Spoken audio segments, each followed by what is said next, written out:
We're about to see the most incredible doll ever invented. Well, as a real girl. Prototype. Her name is Poppy, Coordination and cooperation is evidently within his skill set. and she is the first truly intelligent doll in the world. A little girl can talk to her. As well as the skill set of all other experiments of his type. Poppy gives her answers. She is the first doll actually able to have a conversation with a child. Hard to believe? Just watch.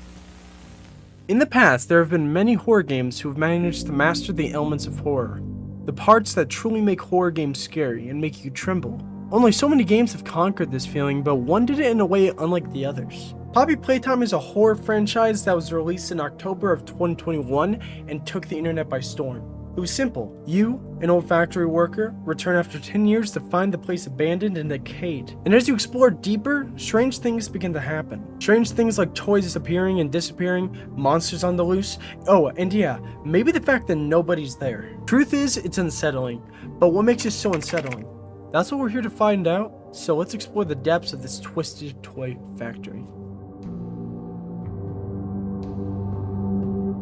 In Poppy Playtime, from the moment you enter to the moment the chapter ends, you are left with utter silence and a desolate sight of the factory around you. Nobody seems to be around. It's like they all vanished. I wonder how. But playing this game for the first time, it gives you a strange feeling. A feeling of dread that as you go deeper, nobody can help you get out. And even if you wanted to, you yourself couldn't get out. As strange as it sounds, it's like the feeling of being trapped in the room with nowhere to go. Isolation is a large psychological aspect that surrounds Poppy Playtime, but above all, there are aspects that make greater impacts.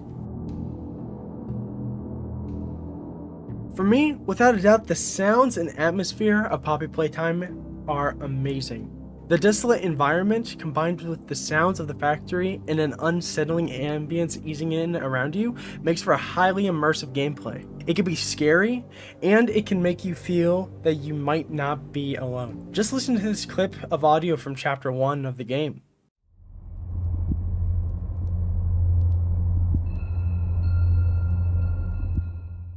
The ambience is heavy, and the music is slow and dreary.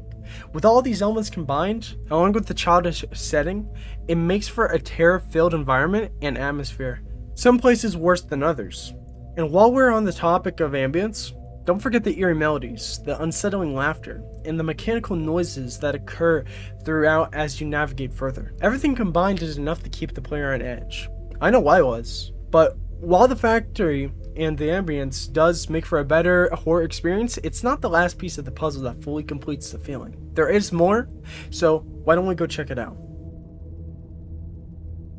Another thing that factors into the creepiness of Poppy Playtime is the general unpredictability when it comes to the events that take place around you. They can happen at any moment, but we don't know that.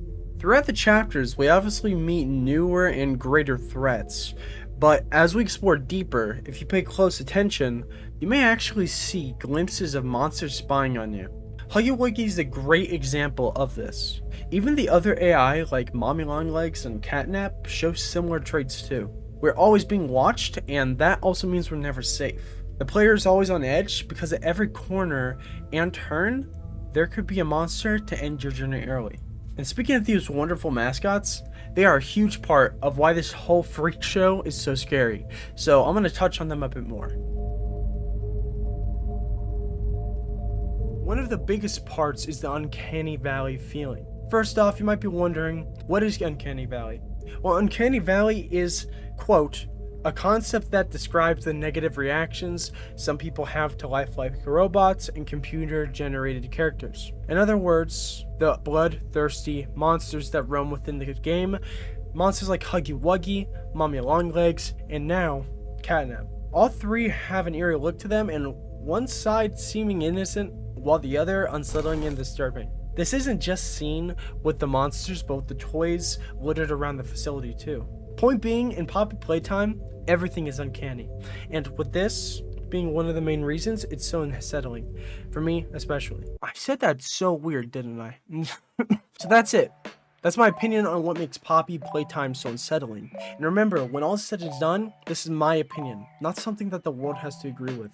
So if you have an opinion that's similar or different of your own that you would like to share away, because I'm open ears. With that said and done, the game is still going, and I love it. So who knows where it'll take us? And time will tell, and with that, I'll see you next time. Peace!